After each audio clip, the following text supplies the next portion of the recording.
ariko musebe ntibiba umuntu aguye mu cyaha ndapfabeho uyu munsi tugiye kurangiza umwaka mbega uko dushobora kwishimira kuba mu itorero gusa ntitwishimire kugira imitima ihindutse mbega ukuntu twifuza kwiyambara karuvati ku isabato gusa ariko imitima idahindutse uyu mutima wo kuramukwa urananiye njya ushaka hakabigendera ngo ngiye kugeraho wapi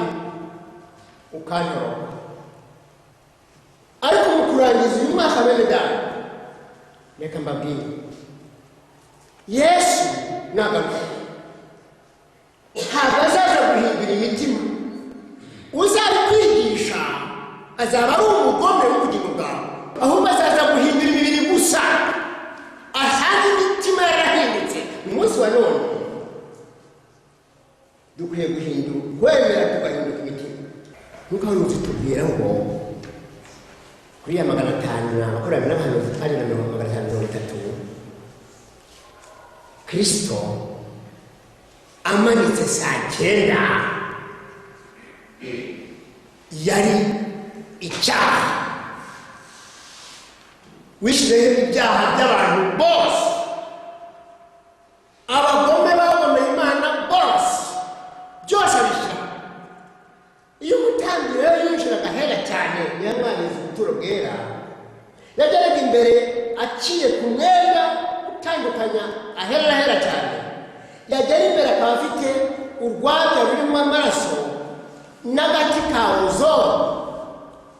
igihe yabifata ca kiyatangira kweza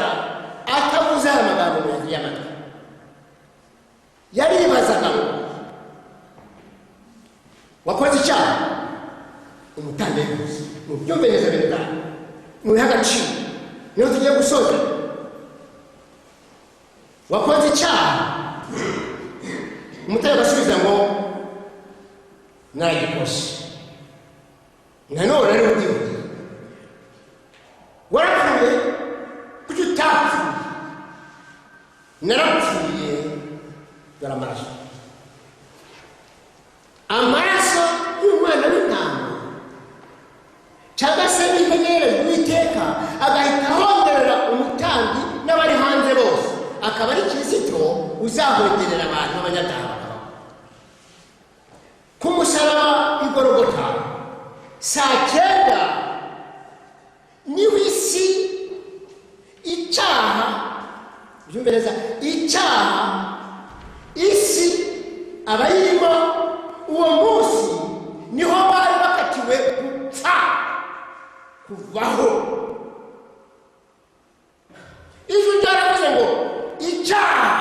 ijwi ryomongana ryavumvikanye na Yesu ribaza umutambi uhagaze ngo acungure isi ijambo rero icyaha kirihe ngo gihane Kristo n'umutima wo kuramukwa ati icyaha ni njyewe umujinya wawe numveho umujinya uturuka ku Uwiteka Kristo arapfa tubaho